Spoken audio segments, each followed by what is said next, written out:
Cek, cek, cek, cek, cek, cek, cek. Bismillahirrahmanirrahim. Assalamualaikum warahmatullahi wabarakatuh. Alhamdulillah, alhamdulillahi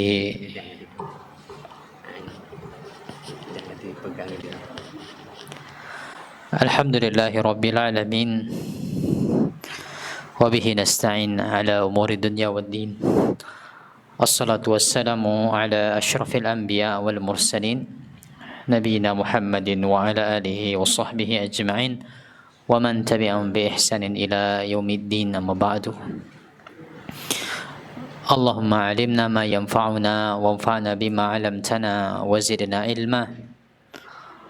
Allahumma ya hayyu ya qayyum bi rahmatika nastaghis aslih lana sya'nana kullah wa la takilna ila anfusina tarfat 'ain. Allahumma faqihna fid din wa 'allimna at-ta'wil. Allahumma inna nas'aluka ilman nafi'an wa rizqan thayyiban wa amalan mutaqabbalan. Bapak dan Ibu hadirin hadirat, para pemirsa, a'azani Allah wa iyyakum. Alhamdulillah kita berjumpa kembali di edisi yang keempat dari pembahasan mengenai amalan hati di bulan Ramadan dalam program persiapan Ramadan Tafaqquh Fiddin di Masjid Nur Rahman setiap hari Jumat ba'dal maghrib. Di edisi yang keempat ini, sebagaimana sudah diumumkan, kita akan membahas amal hati yang berikutnya. Itulah dia tafakkur dan tadabbur. Dua amal yang mirip, dua amal yang serupa, yang inilah dia contohnya. Ketika kita membahas banyaknya jalan-jalan kebaikan, bahwasanya Allah memberikan banyak pilihan amal kepada hamba-hambanya. Amal ada 4 jenis, ada amal maliyah, amal harta, lalu ada amal jawarih, amal anggota badan, lalu ada amal lisan, lalu ada amal hati. Amal harta, amal anggota badan, amal lisan, dan amal hati. Maka di antara kelebihan dari amal hati, salah satunya adalah orang kalau beramal dengan amal harta, baru dia bisa beramal kalau dia punya harta.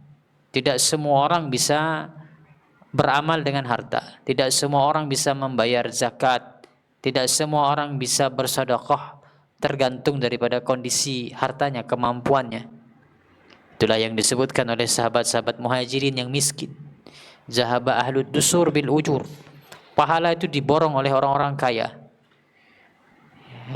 Yusalluna kama nusalli, mereka salat sebagaimana kami salat. Ya, mereka puasa sebagaimana kami puasa, tapi mereka bisa memerdekakan budak, mereka bisa bersedekah, kami tidak bisa. Karena tidak punya harta. Artinya amal harta hanya dikerjakan oleh orang-orang yang punya harta. Amal jawarih, amal anggota badan hanya dikerjakan orang-orang yang anggota tubuhnya sehat.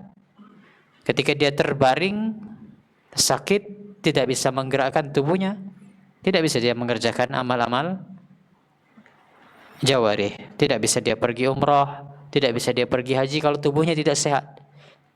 Begitu juga dengan lisan.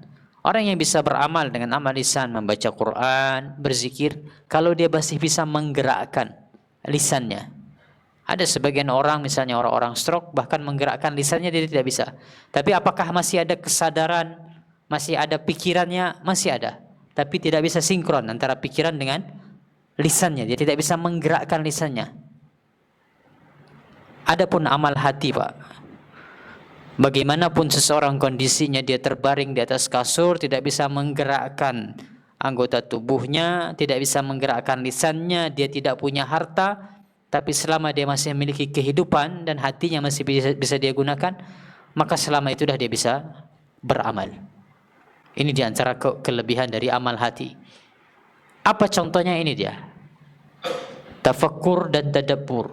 Orang terbaring, tergeletak, tidak bisa menggerakkan apapun, dia bisa bertafakkur, bisa bertadabbur, bahkan ini adalah di antara amal utama.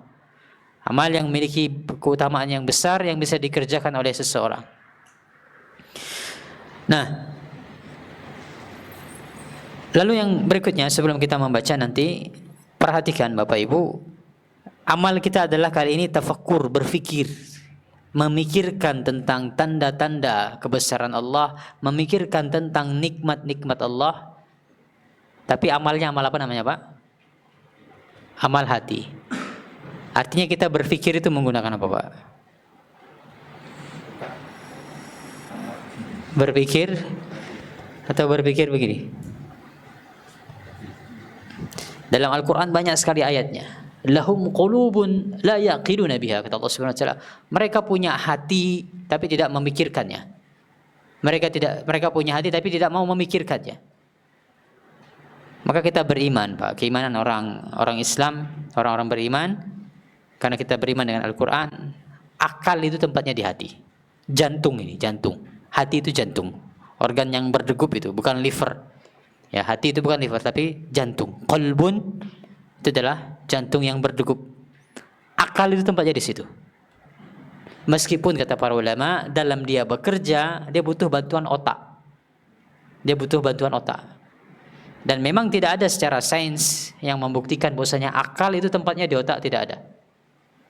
Mana sains yang membuktikan, yang mengatakan akal tempatnya di otak? Tidak ada. Silahkan cari di Google, tidak ada yang bisa membuktikan. Para saintis mereka masih mencari tahu di mana sebetulnya. Belum ada kesepakatan tentang tempat akal itu sebenarnya di mana. Nah, adapun kita orang-orang Islam telah diberikan oleh Al-Quran qalbun, itulah dia, sesuatu yang bisa digunakan untuk berfikir. Makanya ketika kita berbicara amal yang satu ini, tadabbur dan tafakkur, itu intinya berfikir menggunakan akal. Dia dianggap sebagai amal hati. Ya, dianggap sebagai amal hati. Baik, kita lihat. Kita baca. Bismillah, alhamdulillah, salatu wassalamu ala rasulillah wa ala alihi wa sahbihi wa mawala wa la hawla wa la quwwata illa billah, amma ba'd. Berkata penulis hafizahullahu ta'ala, tafakkur dan tadabbur. Perintah untuk melakukan tadabbur dan tafakkur. Allah Ta'ala berfirman, afala yatadabbaruna al-Qur'ana am ala qulubin aqfaluha. Maka apakah mereka tidak memperhatikan Al-Quran ataukah hati mereka terkunci? Baik, ini ayat yang sudah kita pelajari hari Kamis pekan yang lalu tentang ayat tadabbur. Afala yatadabbaruna al-Quran. Tidakkah mereka itu mentadabburi Al-Quran? Apa mentadabburi Al-Quran? Memikirkan, merenungkan, memperhatikan Al-Quran itu. Am ala qulubin aqfaluha, ataukah di hati itu ada kuncinya, ada gemboknya? Maka jelas di situ hubungannya tadabbur dengan hati. Maka tadabbur adalah amal hati. Kemampuan seseorang untuk melakukan tadabbur tergantung pada kesehatan hatinya. Sebagaimana kita sholat, kemampuan kita sholat itu diantaranya diukur oleh kesehatan. Ya, fa illam salli qa'iman fa illam yastati' fa illam tastati' fa qa'idan. Salatlah berdiri. Kalau tidak mampu, duduk. Fa illam tastati', kalau tidak mampu duduk, maka berbaring. Apa bentuk ketidakmampuan orang berdiri sehingga dia boleh duduk, tidak mampu duduk sehingga dia boleh berbaring? Apa, Pak? Ketidakmampuan itu berkaitan dengan apa? Kesehatan fisiknya. Dalam hal salat seperti itu. Demikian juga dengan puasa. Orang boleh dia tidak berpuasa kalau tidak sehat dia secara fisik. Maka demikian juga dengan tadabbur dan tafakkur ini. Bergantung kepada kesehatan fisik seseorang, kesehatan hati seseorang. Kalau sakit hatinya, sulit dia untuk bertadabbur, sulit dia untuk bertafakkur. Ya, ini ayat yang sudah kita baca pada pertemuan sebelumnya. Banyak ayat-ayat yang lainnya yang berbicara tentang tadabbur, di antaranya dalam surah Sad, ya, kitabun anzalnahu ilaika mubarakun liyadabbaru ayatih. Ini adalah sebuah kitab yang kami turunkan kepadamu dengan penuh keberkahan supaya kalian itu mentadabburi ayat-ayatnya. Maka Allah turunkan Al-Quran tujuannya untuk ditadabburi. Allah turunkan Al-Quran tujuannya adalah ayat-ayatnya untuk ditadabburi. Itu sudah kita bahas di majelis yang lainnya di hari Kamis tentang tadabbur. Sekarang kita akan berpindah ke tafakkur. Adapun untuk tafakkur, Allah Ta'ala berfirman, "Kadzalika yubayyinullahu lakumul ayati la'allakum tatafakkarun." Demikianlah Allah menjelaskan kepada kalian ayat-ayatnya agar kalian memikirkan. Kadzalika yubayyinullahu lakumul ayat la'allakum tatafakkarun. Demikianlah Allah telah menjelaskan kepada kalian tentang ayat-ayatnya, tentang ayat-ayat Al-Quran, agar kalian itu bertafakkur, la'allakum tatafakkarun, sehingga sama. Tujuan Allah menurunkan ayat-ayat itu, Allah menjelaskan ayat-ayat itu, supaya kita mau bertafakkur, memikirkan ayat-ayat itu. Berdasarkan surah Al-Baqarah dan banyak ayat-ayat yang lainnya, di antara yang saya yakin banyak di antara kita menghafalnya, allazi dalam surah Ali Imran, allazina yazkurunallaha qiyaman wa qu'udan wa ala junubihim. Orang-orang yang dia berzikir kepada Allah Subhanahu wa taala, dia mengingat Allah dalam kondisi berdiri, duduk, berbaring, lalu wa yatafakkaruna fi khalqis samawati wal ard. Lalu dia memikirkan, dia bertafakkur tentang penciptaan langit dan bumi. Dia bertafakkur tentang penciptaan langit dan bumi. Nabi membaca ayat ini ketika beliau terbangun di tengah malam. Di sebagian riwayat disebutkan beliau melihat ke arah langit, melihat bintang-bintang. Lalu Nabi membaca ayat ini. Artinya di antara bentuk tafakkur itu adalah ketika kita melihat di malam hari, kita terbangun, kita mampu untuk melihat langit, bintang-bintang, ada rembulan, bagaimana penciptaan Allah Subhanahu wa taala atas makhluk-makhluk tersebut. Ini di antara bentuk tafakkur. Nah, namun kembali lagi yang menjadi pelajaran adalah di dalam banyak ayat Allah sebutkan tentang tadabbur dan juga tentang tafakkur. Allah motivasi dalam banyak ayat dalam Al-Quran. Tadabbur dan tafakkur diriwayatkan dari sahabat Ibnu Umar radhiyallahu anhuma, beliau berkata, Rasulullah sallallahu alaihi wasallam bersabda, "Tafakkaru fi alaillahi wa la tafakkaru fillahi." Bertafakkurlah tentang nikmat-nikmat Allah, janganlah kalian bertafakkur tentang zat Allah. Baik. Bertafakkurlah kalian tentang nikmat-nikmat Allah. Ada perintah dari Nabi kita Muhammad alaihi salatu wassalam di situ. Sehingga al-amru yufidul wujub, kata perintah menunjukkan wajibnya, dan kita tidak mendapati adanya makna yang memalingkan ini dari wajib ke makna sunnah. Sehingga sama dengan hukum tadabbur, hukum tafakkur pun adalah wajib bagi seorang muslim. Ya, hukum tafakkur adalah sesuatu yang wajib bagi seorang muslim. Di antaranya adalah dalilnya tadi sabda Nabi kita Muhammad, Nabi perintahkan kita untuk memikirkan nikmat-nikmat yang telah Allah berikan kepada kita. Wala tafakkaru fillah. Namun jangan kalian itu berfikir tentang zat Allah, Pak. Jangan berfikir tentang zat Allah. Boleh kita berfikir tentang keindahan nama-nama dan sifat-sifat Allah, ini terpuji, kita diperintahkan. Ya.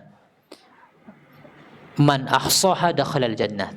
Ketika Nabi menyebutkan Allah itu punya 99 nama, 100 kurang 1 kata Nabi, man ahsaha dakhalal jannah. Barang siapa yang menghitungnya dia akan masuk surga. Apa maksud menghitung di situ kata para ulama? Tidak sekedar menghitung, tidak hanya sekedar menghafal Asmaul Husna, tapi berupaya untuk memahami dan memikirkan konsekuensi-konsekuensinya. Allah punya nama Ar-Rahman, Ar-Rahim, Al-Malik, Al-Quddus, As-Salam. Apa konsekuensinya kemudian kita pikirkan. Ketika Allah itu As-Salam, ketika Allah itu Al-Malik, ketika Allah itu Al-Quddus, dipikirkan. Sehingga sesuatu yang terpuji untuk memikirkan nama-nama dan sifat-sifat Allah. Tapi yang terlarang adalah memikirkan zat Allah. Apa bedanya, Pak? Memikirkan zat Allah itu bagaimana, kaki Allah itu seperti apa? Allah punya kaki, Pak. Allah punya kaki. Berdasarkan tafsir Ibnu Abbas, ketika Ibnu Abbas menjelaskan ayat kursi. Apa kursi? Kata Ibn Abbas, kursi adalah tempat Allah meletakkan kakinya. Beriman Allah punya kaki. Namun tidak boleh dibahas, pikirkan bagaimana bentuknya, bagaimana zat Allah, kaki itu seperti apa. Ini terlarang. Ya, terlalu detail membahas tentang zat Allah, ini terlarang. Sehingga itulah maksud dari Nabi kita Muhammad SAW, bertafakurlah, pikirkan tentang nikmat-nikmat Allah, namun jangan pikirkan tentang zat Allah Subhanahu Wa Taala. Kenapa? Akal kita ini yang terbatas, tidak sampai kita memahami bagaimana zat Allah Subhanahu Wa Taala itu.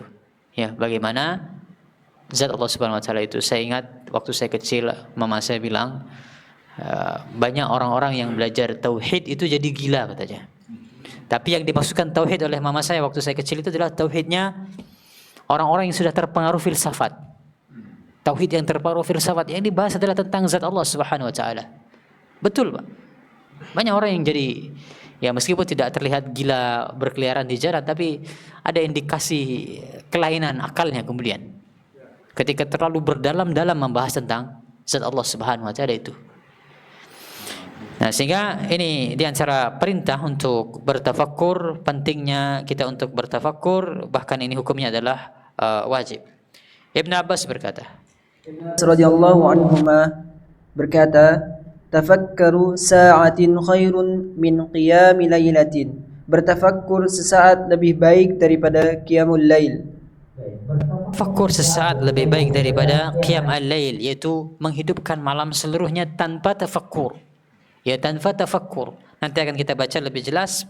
Maksud Ibn Abbas adalah kita bertafakkur tentang ayat-ayat Al-Quran, misalnya 1 atau 2 ayat atau 3 ayat atau 4 ayat, kita pikirkan ayat tersebut, ini lebih baik daripada membaca Al-Quran sepanjang malam tanpa ada perenungan. Atau sholat 2 rakaat dengan penuh tafakkur. Nanti akan kita baca perkataan Ibn Abbas, 2 rakaat kita berfikir tentang rakaat yang kita kerjakan tersebut, hadir hati kita di situ, memikirkan ini apa yang sedang saya kerjakan. Itu lebih baik daripada orang sholat sepalam suntuk tapi sholatnya sudah seperti rumus, seperti apa istilah seperti mesin otomatis. Tidak ada hadir hati di situ, tidak ada tafakkur, tidak ada perenungan. Lebih baik orang dia sholatnya sedikit tapi penuh dengan tafakkur dibandingkan dia sholat sepanjang malam namun tidak ada perenungan sama sekali di situ.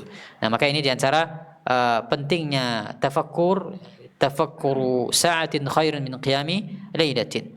Bertafakkur sesaat, ya bukan sesaat di sini bukan 1 jam, sa'ah di sini bukan 1 jam karena dulu tidak ada jam, adapun sekarang bergeser makna sa'ah itu 1 jam. Bukan 1 jam. Kalau di zaman dulu adalah sesaat, itu lebih baik daripada menghidupkan malam seluruhnya tanpa tafakkur. Ini tentang pentingnya tafakkur. Adapun tadabbur sekali lagi sudah dibahas di majelis hari Kamis pada pekan yang lalu. Tentang makna tadabbur dan tafakkur. Makna tadabbur dan tafakkur. Tadabbur dan tafakkur memiliki makna yang mirip. Tadabbur berasal dari kata dabbur yang memiliki makna akhir dari sesuatu. Kemudian kata tersebut berkembang menjadi tadabbur yang mempunyai makna memperhatikan kesudahan sesuatu perkara dan kemudian memikirkan akibatnya. Tadabbur sendiri dilakukan untuk merenungkan semuanya yang kita lakukan, bagian-bagian, hal yang mendahului dan perkara yang mengikutinya. Dengan tadabbur, kita akan menjadi lebih berhati-hati dalam berbuat sesuatu. Baik, tadabbur ini sudah kita bahas, kita ulangi lagi, berasal dari kata dabbur, bagian belakang. Ya, wallahu alam, mungkin ini diserap dalam bahasa Indonesia menjadi dapur. Dalam bahasa Arab, dabbur itu bagian belakang. Nah, dubur, nah, ya. Dabbur itu bagian belakang. Lalu tadabbur adalah memikirkan bagian belakangnya seperti apa. Dia di depan, dia pikirkan nanti sampai belakang itu seperti apa, konsekuensinya apa, dampaknya apa. Ketika Allah berfirman seperti ini, kira-kira dampaknya apa, ikutannya apa. Kenapa disebut sebagai tadabbur seperti itu? Memikirkan tentang dampak sesuatu. Ini disebut sebagai tadabbur. Ya, sehingga di situ seseorang dia menggunakan hatinya, dia menggunakan akal yang itu tempatnya adalah di hati. Adapun tafakkur, Adapun tafakkur secara bahasa maknanya adalah sibuknya hati memikirkan sesuatu. Sibuknya hati memikirkan sesuatu, mungkin perlu kita tambahkan di situ, yaitu memikirkan sesuatu yang bisa mendekatkan seseorang kepada Allah Subhanahu wa taala. Ya, para filsuf juga sibuk dia berpikir, Pak. Para filsuf sibuk dia berpikir. Tapi pemikirannya itu semakin menjauhkannya dari Allah Subhanahu wa taala, semakin menggelapkan hatinya, semakin mengkusutkan pikirannya.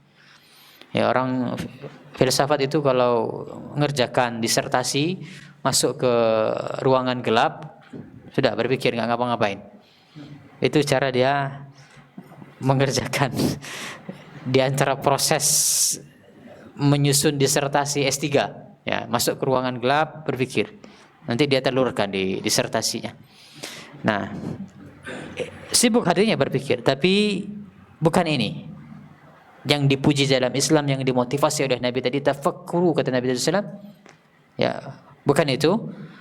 Tafakkaru kata Nabi kita Muhammad SAW, bukan itu, tapi yang dimaksudkan tafakkur adalah sesuatu yang bisa mendekatkan seseorang kepada Allah Azza wa Jalla. Sehingga tafakkur adalah sibuknya hati memikirkan sesuatu. Ya, tidak sempat lagi kita memikirkan yang lain, hati kita fokus terhadap sesuatu, kita pikirkan hal tersebut yang dengan catatan itu bisa mendekatkan kepada Allah Subhanahu wa taala. Nah, sekarang kita akan lihat tempat-tempat tadabbur dan tafakkur di bulan Ramadan. Tadi kita berbicara secara umum. Ini amal yang bisa kita lakukan dalam kondisi apapun sebetulnya sepanjang tahun. Kita sakit, kita sehat, dalam kondisi seperti apapun kita bisa melakukan ini.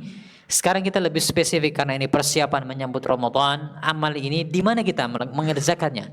Di bulan Ramadan, tafakkur dan tadabbur, di mana kita mengerjakannya? Yang pertama, Tempat tadabbur dan tafakkur di bulan Ramadan. Pertama, ketika membaca Al-Quran. Allah Ta'ala berfirman, "Afala yatadabbaruna al-Qur'ana walau kana min 'indi ghairillahi lawajadu fihi ikhtilafa katsira." Maka apakah mereka tidak memperhatikan Al-Quran? Kalau sekiranya Al-Quran itu bukan dari sisi Allah, tentulah mereka mendapat pertentangan yang banyak di dalamnya. afala yatadabbaruna al-Qur'an, maka apakah mereka tidak memperhatikan Al-Qur'an? Walau kana min 'indi ghairillah lawajadu fihi ikhtilafan katsira. Ini di antara mukjizat Al-Qur'an. Seandainya Al-Qur'an itu bukan berasal dari sisi Allah Azza wa Jalla, maka pasti akan banyak pertentangan di dalamnya, Pak. Akan banyak pertentangan di dalamnya. Ini tantangan sejak 14 abad yang lalu sampai hari kiamat nanti.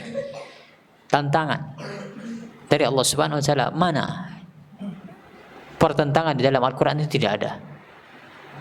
Maka ini di antara bukti tentang kebenaran Al-Quran, bahwasanya tidak ada pertentangan dalam hukum-hukum yang ada dalam Al-Quran itu. Tidak ada kitab yang semisal dengan Al-Quran sejak 14 abad yang lalu, bahkan sampai akhir zaman nanti dihafal sama dari awal sampai akhirnya. Dihafal oleh orang yang kulitnya berbeda, bangsanya berbeda, usianya berbeda, yang dihafal sama. Mana ada kitab agama lain yang seperti ini, Pak? Tidak ada. Yang dihafal dari awal sampai akhirnya. Berjuta-juta orang menghafalnya dengan hafalan yang sama. Inilah di Al-Quran. Dan Allah tantang, buatlah sesuatu yang semisal dengan Al-Quran. Sekarang kita punya AI, Pak, ya. Artificial Intelligence. Kecerdasan buatan itu, orang sekarang, penulis-penulis itu sudah mulai terancam posisinya. AI itu bisa bikin buku sekarang, Pak. AI itu bisa bikin buku. Bapak-bapak yang dapat jadwal kultum Ramadan, ya sekarang bukan zamannya lagi kalau khawatir, kalau paham teknologinya, Pak, ya. Dulu kan orang panik, khatib tidak datang ini. Waduh, gimana ini? Nyari artikel, nyari buku, buka buku. Sekarang buka aja AI, mau khutbah tentang apa, Pak? Siapkan materi khutbah Jumat tentang persiapan Ramadan. Beberapa detik langsung muncul. Dia bisa bikinkan teks ceramah itu. Ya, meskipun terkadang harus kita seleksi. Tapi maksud saya adalah sekarang teknologi seperti itu. Kita minta AI itu bikinkan buku, selesai buku itu, Pak. Tapi sudah sejak 14 abad yang lalu Allah tantang. Siapa yang bisa datangkan sesuatu yang semisal dengan Al-Quran ini? Tidak ada. Tidak ada. Bahkan orang sebenci apapun terhadap Islam, sebenci apapun dia terhadap Al-Quran, dia berupaya untuk membuat sesuatu yang semisal dengan Al-Quran, dia tidak akan berhasil. Maka itulah yang Allah sebutkan, afala yatadabbarun al-Quran. Tidakkah kalian mentadabburi Al-Quran itu? Kita di bulan Ramadan, boleh kita membaca Al-Quran itu dari mushaf, dari aplikasi HP, dari tablet, boleh. Tapi mana yang lebih afdal? Dari mushaf Al-Quran. Maka ketika kita membaca mushaf Al-Quran, ketika kita membuka lembaran-lembaran mushaf Al-Quran itu, Pak, renungkan, ini kalimat siapa yang sedang kita bacakan ini? Yang sedang kita baca ini kalimat siapa? Kita sedang membaca firman Allah Subhanahu wa taala. Ya, sebagaimana yang lalu sudah kita sebutkan, kita kalau menerima surat dari presiden misalnya, dari orang-orang besar, kita tersanjung untuk membaca kalimat-kalimat yang ada di situ, apalagi menyebut nama kita. Ini diturunkan dari Allah Subhanahu wa taala. Maka hadirkan tadabbur, hadirkan pemikiran kita ketika kita membaca Al-Quran itu, jangan dijadikan fokusnya adalah khatamnya saja, fokusnya adalah mengejar targetnya saja, tanpa kemudian memikirkan apa yang Allah inginkan, apa yang Allah sampaikan di dalam ayat-ayat Al-Quran tersebut. Baik, yang kedua. Ketika sholat, Ibnu Abbas berkata, 2 rakaat yang tidak terlalu panjang namun dengan tafakkur lebih baik dari sholat semalam suntuk namun hati dalam kondisi lalai.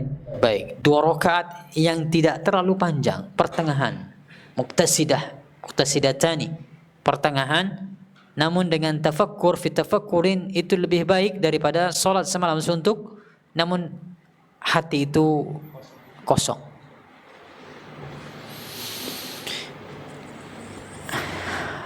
Di mana tempat hadirnya hati bagi orang-orang yang sholatnya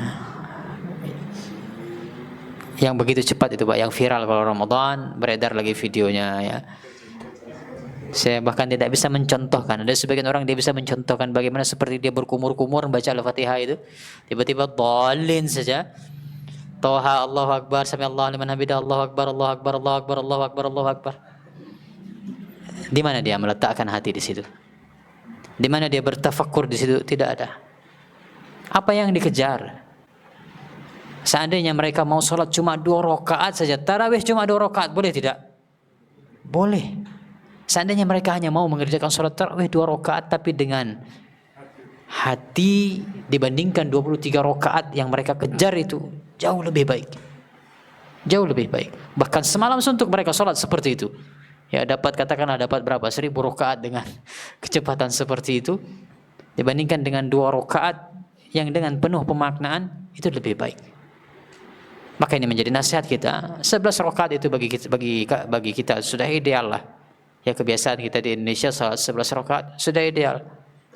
Ya, bahkan ya kurang lah ya, kurang, tapi ideal lah bagi kita untuk menghadirkan hati kita, Bapak Ibu sekalian. Hadirkan hati di situ. Tidak berat bagi kita untuk mengerjakan sholat tersebut, tapi hadirkan hati kita. Kita baca lebih-lebih ketika menimbang perkataan Ibnu Abbas ini. Ibnu Abbas juga mengatakan, laisa laka min salatika illa ma aqalta minha. Kamu tidak mendapat pahala dari sholatmu selain apa yang kamu renungkan dari sholatmu. Laisa laka min salatika illa ma aqalta minha. Ini harus kita ingat. Kamu tidak akan mendapatkan pahala dari sholatmu selain apa yang kamu renungkan dari sholatmu. Kalau kita tidak ada merenungkan sama sekali, tidak hadir hati ketika sholat, tidak dapat pahala, Pak. Orang dia seperti mesin, seperti robot mengerjakan sholat, tidak hadir hatinya, apa pahala yang dia dapatkan? Laisa laka min shalatika illa ma aqalta minha. Tidak akan ada yang kamu dapatkan kecuali apa yang kamu pikirkan dari sholatmu itu. Apa maksudnya ketika sholat itu berpikir? Sering saya sampaikan, kita renungkan. Perenungan itu apa? Yang pertama, kita renungkan sudah betul atau belum ini? Sudah mencocoki sunnah Nabi atau belum? Takbiratul ihram. Renungkan, harusnya tangan saya ini setinggi apa sih? Yang dicontohkan oleh Nabi seperti apa sih? Kemudian ketika kita bersedekap, renungkan, sudah betul belum sedekap saya ini? Nabi sedekapnya seperti apa? Dan seterusnya. Nabi itu baca Al-Fatihah, basmalahnya dijaharkan atau tidak? Membaca amin Nabi itu seperti apa? Ini boleh dalam sholat, Pak. Dalam salat seperti itu memang itu yang dianjurkan. Ini yang pertama. Lalu yang kedua adalah hikmahnya. Yang pertama tadi adalah bagaimana, sudah tepat atau belum gerakan saya, sudah cocok dengan Nabi atau belum. Lalu yang kedua adalah hikmahnya. Apa hikmah kita itu mengangkat tangan ketika sholat itu, memulai takbiratul ihram itu apa hikmahnya? Ya, misalnya kata para ulama adalah melempar dunia ke belakang, Pak. Allahu Akbar, lempar dunia dulu ke belakang. Tinggalkan, kita sedang berhadapan dengan Allah Subhanahu wa taala. Atau sebagian ulama mengatakan takbiratul ihram itu adalah mengangkat hijab. Kita angkat hijab. Semacam tirai, kita angkat tirai. Kita sedang fokus berhadapan dengan Allah Subhanahu wa taala. Ini contohnya. Bersedekap. Kenapa posisi sedekap itu seperti itu? Kenapa posisi ruku itu seperti itu? Ini yang kita pikirkan. Semakin kita pandai memikirkan hal tersebut, lebih-lebih kalau kita membaca ayat-ayat Al-Qur'an. Kenapa iyyaka na'budu wa iyyaka nasta'in? Kenapa yang Allah sebutkan di situ isti'anah? Kenapa tidak iyyaka na'budu wa iyyaka nusallin, iyyaka na'budu wa iyyaka nasum misalnya? Dan seterusnya. Maka semakin banyak perenungan dan pikiran kita dalam salat, itulah pahala yang akan kita dapatkan. Tentang salatnya, Pak ya. Bukan, jangan disalahpahami, yang penting sibuk pikiran kita dalam salat memikirkan hal-hal yang lain, tidak. Dan itulah hakikat khusyuk. Banyak orang salah paham, yang namanya khusyuk itu pokoknya pikiran itu kosong sampai tidak sadar dengan kondisi sekitar. Bukan. Yang namanya khusyuk itu adalah mindfulness, kehadiran pikiran itu. Khusyuk itu adalah hadirnya pikiran kita, apa yang sedang saya kerjakan. Itu namanya khusyuk. Dia sadar sepenuhnya 100%. Imam sedang ngapain, imam sedang baca apa makna yang dibaca oleh imam itu, itulah dia khusyuk. Bukan khusyuk itu orang yang tidak sadar dengan dunia sekitar ketika dia salat. Bukan seperti itu. Sehingga laisa laka min salatika illa ma aqalta minha. Disinilah tempat kita mempraktekkan amal tafakkur itu sepanjang waktu. Di luar Ramadan, di dalam Ramadan kita melakukan salat tarawih, salat malam kita lebih banyak. Maka jangan lupa hadirkan hati dan pikiran kita di sana. Yang ketiga, ketika berpuasa itu sendiri. Sebagian ulama menyebutkan bahwa di antara hikmah puasa adalah lahirnya empati dari orang kaya terhadap kondisi kaum fakir, hadirnya empati dari orang yang berkecukupan terhadap orang-orang yang kekurangan. Bagaimana mereka merasakan lapar dan kurang berbagai kebutuhan, sehingga hal tersebut akan mendorongnya untuk memenuhi kebutuhan saudaranya, dan ini termasuk di antara kandungan takwa. Orang kaya boleh jadi dia lupa nasib saudara-saudaranya yang lemah dan fakir karena kekayaan yang ada padanya, sebagaimana firman Allah Ta'ala, Innal insana layadgha an ra'ahu istagna. Ketahuilah sesungguhnya manusia benar-benar melampaui batas karena dia melihat dirinya serba cukup. Manusia jika merasa kaya, maka dia dapat melampaui batas. Akan tetapi jika dia lapar seperti laparnya orang fakir, atau dahaga seperti dahaganya fakir, berkekurangan seperti orang-orang yang berkekurangan, maka hal itu akan menggiringnya untuk mengingat kaum fakir sehingga timbul rasa belas kasih kepada mereka. Hal seperti ini bisa disimpulkan oleh orang-orang yang bertafakkur. Baik. Pelajaran seperti itu hanya bisa didapatkan tentang orang-orang yang bertafakkur tentang hikmah puasa. Apa pelajaran yang bisa kita dapatkan dari puasa yang kita kerjakan sepanjang bulan tersebut? Maka di bulan Ramadan lah kita mereset empati itu kembali. Di bulan Ramadan itulah kita mereset perasaan kita, agar jangan sampai kita mereset hawa nafsu kita, agar jangan sampai kita itu berbuat tagha atau yatgha tadi.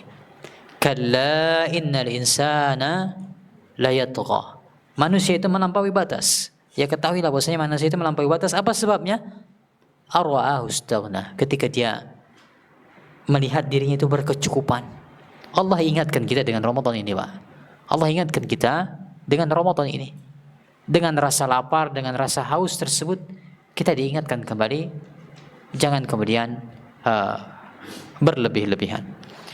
Yang keempat, ketika berbuka. Dalam hadis qudsi Allah Ta'ala berfirman, "Lis-shaimi farhatani, farhatun 'inda fitrihi wa farhatun 'inda liqa'i rabbih."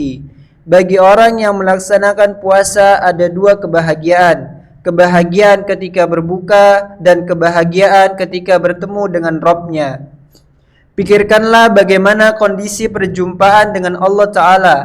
Pikirkan pula bagaimana kita telah ditolong oleh Allah Ta'ala sehingga memang harusnya kita berbahagia atas pertolongan Allah tersebut.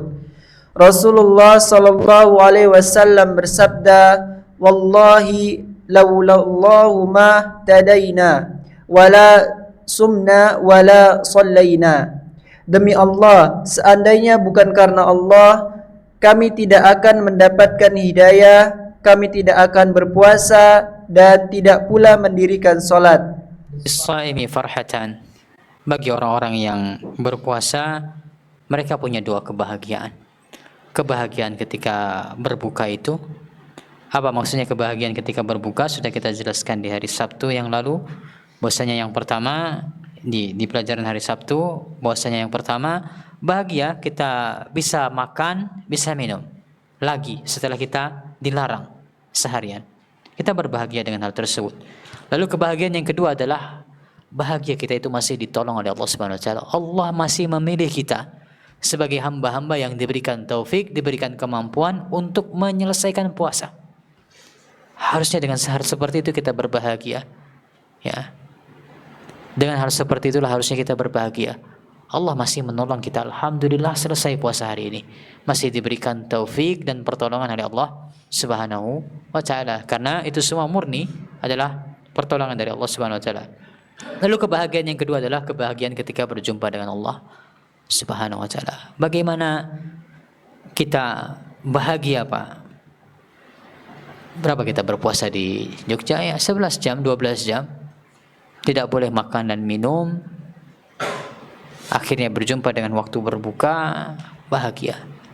Bagaimana lagi kita berpuluh tahun kita berpuasa dari hal-hal yang diharamkan oleh Allah Subhanahu wa taala. Ini tidak boleh, ini tidak boleh, tidak boleh, kita taat. Maka kita berbuka di hari akhir nanti. Kita berbuka di hari akhir nanti ketika berjumpa dengan Allah Subhanahu wa taala, kita dimasukkan ke dalam surga. Yang tidak boleh meminum khamar diizinkan oleh Allah Subhanahu wa taala untuk minum khamar di dalam surga. Yang tidak boleh menggunakan perhiasan emas bagi laki-laki, tempat minum, tempat makan dari emas, Allah izinkan itu di dalam surga, dan hal-hal yang lainnya. Yang kita tidak boleh di dunia ini banyak yang kemudian Allah perbolehkan di negeri akhir nanti. Maka kita berbuka nanti di sana, bagaimana? Bayangkan betapa bahagianya, Pak. Kita berpuasa 11 jam saja kita bahagia, kemudian ketika berbuka, bagaimana ketika kita telah berpuluh-puluh tahun kita berpuasa, meninggalkan apa-apa yang Allah larang tersebut, kemudian ketika kita diizinkan itu di negeri akhirat, betapa besarnya kebahagiaan tersebut. Baik, yang kelima. Kelima, ketika iktikaf. Ketika menyendiri di waktu iktikaf, inilah kesempatan untuk memikirkan diri kita sendiri. Allah Ta'ala berfirman, "Wa fi anfusikum afala tubsirun." Dan juga pada dirimu sendiri. Maka apakah kamu tidak memperhatikan? Allah Ta'ala juga berfirman, "Ya ayyuhalladzina amanu taqullaha wal tanzur nafsum ma qaddamat lighad." Hai orang-orang yang beriman, bertakwalah kepada Allah dan hendaklah setiap diri memperhatikan apa yang telah diperbuatnya untuk hari esok, akhirat. Ini di antara hikmah dari i'tikaf, kita diperintahkan untuk memutus hubungan dengan dunia luar. Di luar kita mikirkan keluarga, mikirkan anak istri, mikirkan suami, yang punya jabatan memikirkan warganya, memikirkan bawahannya, memikirkan atasannya, dan seterusnya. Di luar kita memikirkan hal tersebut, tapi kita putus ketika i'tikaf, memberikan kesempatan kita untuk memikirkan diri kita sendiri, fokus terhadap diri sendiri. Wa fi anfusikum afala tubsirun. Pada diri kalian, tidakkah kalian memikirkannya? Kita ini pelupa, Pak. Innama sumiyal insan linisyanihi. Disebut sebagai insan karena dia nisyan, dia pelupa. Kita renungkan, apa hikmahnya Allah itu menjadikan saya pelupa dan manusia secara umum Allah ciptakan mereka itu pelupa? Kata para ulama, di antara hikmahnya adalah untuk meringankan beban kita. Orang kalau dia tidak mudah lupa, terpikirkan dia terusan kesalahan-kesalahannya itu, hal-hal yang bisa membebani kehidupannya, tidak bisa tidur dia nanti. Ada hikmah kita itu dibuat pelupa oleh Allah Subhanahu wa taala. Maka hal-hal seperti itulah yang kita pikirkan ketika kita beriktikaf. Inilah tempat kita mempraktikkan tafakkur di bulan Ramadan. Lalu yang terakhir di situ saya tuliskan tentang banyaknya kemudahan yang telah Allah berikan. Dibandingkan dengan umat-umat terdahulu, puasa kita itu jauh lebih mudah. Dibandingkan dengan generasi awal Islam, puasa di zaman ini juga lebih mudah. Maka itu di antara objek bagi kita untuk bertafakkur. Nafa'anallahu ajma'in bima 'allamana wa zadanallahu ilman wa tawfiqan. Allahumma aqsim lana min khasyyatika ma tahulu bihi bainana wa baina ma'asik. ومن طاعتك ما تبلغنا به جنتك ومن اليقين ما تهون به علينا مصائب الدنيا ومتعنا اللهم بأسماعنا وأبصارنا وقوتنا أبدا ما أحييتنا واجعله الوارث منا واجعل ثأرنا على من ظلمنا وانصرنا على من عادانا ولا تجعل مصيبتنا في ديننا ولا تجعل الدنيا أكبر همنا ولا مبلغ علمنا ولا تسلط علينا من لا يرحمنا اللهم آمنا في أوطاننا وأصلح أئمتنا وولاة أمورنا واجعل ولايتنا في من خافك واتقاك واتبع رضاك يا رب العالمين اللهم اجعلنا لك شاكرين لك ذاكرين إليك أواه منيبين لك مخبتين لك مطيعين اللهم أصلح ذات بيننا وألف بين قلوبنا واهدنا سبل السلام وأعذنا من الفتن ما ظهر منها وما بطن اللهم بلغنا رمضان اللهم بلغنا رمضان اللهم بلغنا رمضان ربنا آتنا في الدنيا حسنة وفي الآخرة حسنة وقنا عذاب النار وصلى الله على نبينا محمد وعلى آله وصحبه وبارك وسلم سبحانك اللهم ربنا وبحمدك أشهد أن لا إله إلا أنت أستغفرك وأتوب إليك ثم السلام عليكم ورحمة الله وبركاته.